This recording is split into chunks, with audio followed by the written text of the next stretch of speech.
चलिए आज हिस्ट्री में पढ़ते हैं। हम क्या पढ़ेंगे? चंद्रशेखर सीमा। ठीक है, यहाँ आप हेडिंग डालेंगे चंद्रशेखर सीमा।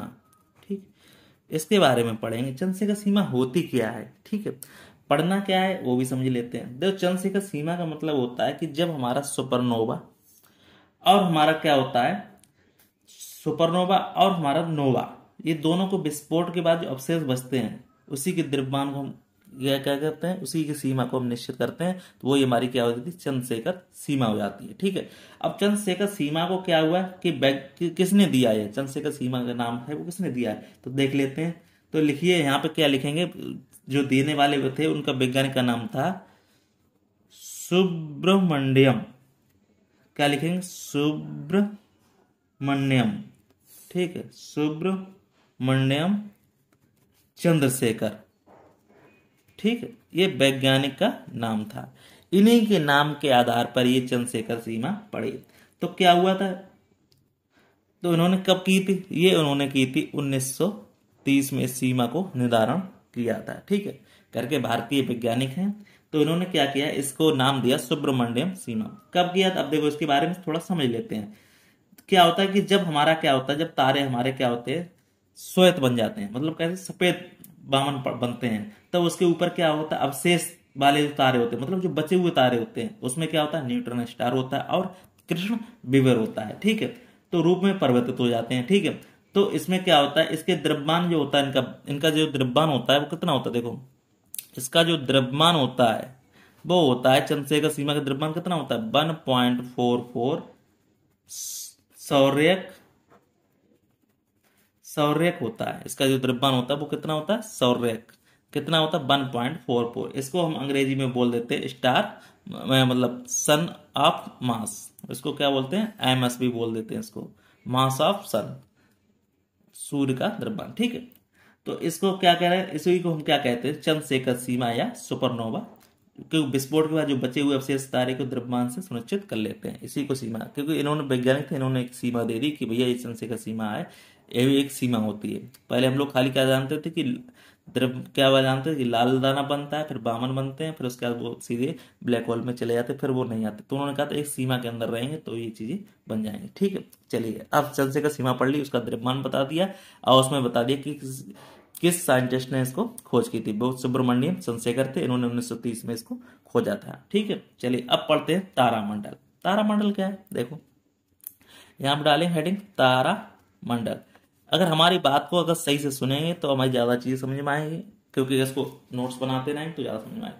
तारामंडल क्या है, तारामंडल हमने पढ़ा था, शुरुआत में पढ़ा था, अब भी पढ़ रहे हैं। ठीक, तारामंडल क्या है, तारामंडल कई तारों का क्या होता है, एक समूह होता है। तारामंडल क्या होता है, कई तारों का एक समूह होता है। अब समूह होता है तो उनमें एक आकृति भी होती है। उनकी आकृति कैसी होती है, एक विशेष आकृति होती है। जैसे हमारे तारामंडल में क्या हो रहा है, हमारे तारामंडल में कौन कौन से हैं? एक हमने सुना होगा, देखो जब आसमान में हम देखते हैं तो उसमें क्या हुआ है, एक हमारे नाम है सप्तऋषि। ठीक, सप्तऋषि तारामंडल, इनके नाम से भी पढ़ा हुआ, सप्तऋषि तारामंडल, ये हमने पढ़ा हुआ है। ठीक है, तो उनके नाम से ये तारामंडल पढ़ा हुआ है। ठीक, अब तारामंडल की आकृति भी होती है, तो इनकी आकृति वो कैसी है, देखो इनकी जो आकृति है तारामंडल की वो कैसी है, आकृति है वो हमारी कैसी है, भालू से मिलती है। कैसे मिलती है, भालू से मिलती है। आकृति कैसे मिलती है, भालू से मिलती है। अब जब तारामंडल होगा तो उनमें नक्षत्र भी होंगे, सीधी बात है। जब तारामंडल है तो तारामंडल के अंदर क्या होंगे, नक्षत्र होंगे। और नक्षत्र होंगे तो उसमें कौन कौन से नक्षत्र होंगे, देखो अगर इसमें अल्फा नक्षत्र है, ठीक है, अल्फा अगर नक्षत्र है तो उसमें कैसा होगा, वो अधिक चमकदार होगा। कैसा होगा, अधिक चमकदार होगा। ठीक है, और हमारा अगर बीटा नक्षत्र होगा तो बीटा नक्षत्र होगा, वो कैसा होगा, कम चमकदार होगा।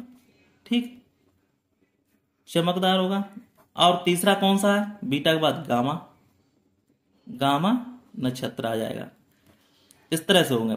अब हम कोई अगर क्वेश्चन पूछे कि तारामंडल कितने हैं, तो यहाँ पे आंसर आपको दे देना है कि कितने हैं, 88 तारामंडल है। कितने हैं, 88 तारामंडल हैं। ठीक है, और जो ज्यादातर तारामंडल होते हैं वो कहाँ मिलते हैं, वो हमारे मिलते हैं दक्षिणी गोलार्ध में। कहाँ मिलते हैं, दक्षिणी गोलार्ध में। ठीक,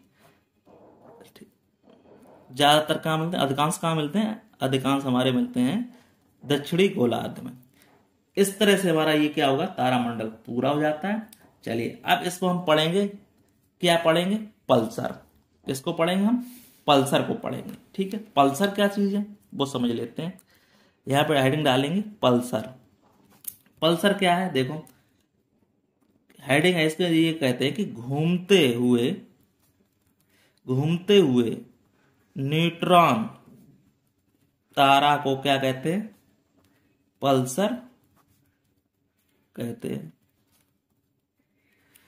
और क्या होता है इसमें, जो क्या करते हैं, जो विद्युत चुंबकीय तरंगे छोड़ते हैं।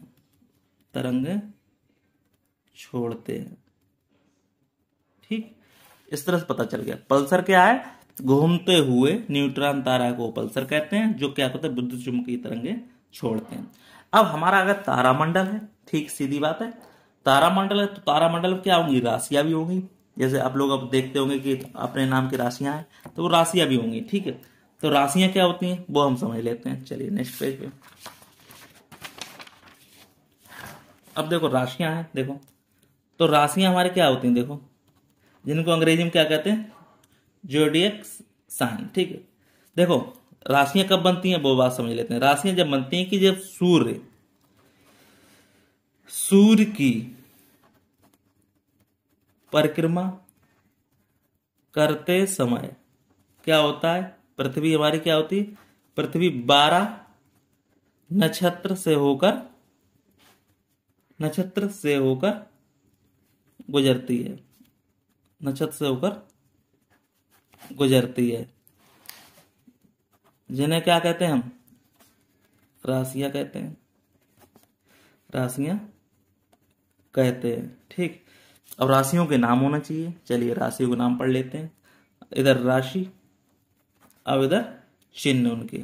ठीक, राशि, अब देखो चिन्ह कौन कौन से होंगे, देखो एक मेष राशि है, मेष राशि की चिन्ह कैसा है, भेड़ का है। ठीक, अब ये क्या है, वृषभ, इसका क्या है, बैल राशि, बैल चिन्ह है इसका। अब फिर तीसरा क्या है, मिथुन। ठीक, मिथुन में क्या होगा, मिथुन जो राशि होती है उसमें क्या होता है, स्त्री और पुरुष बने होते हैं, स्त्री और पुरुष बने होते हैं। फिर उसके बाद कर्क रेखा।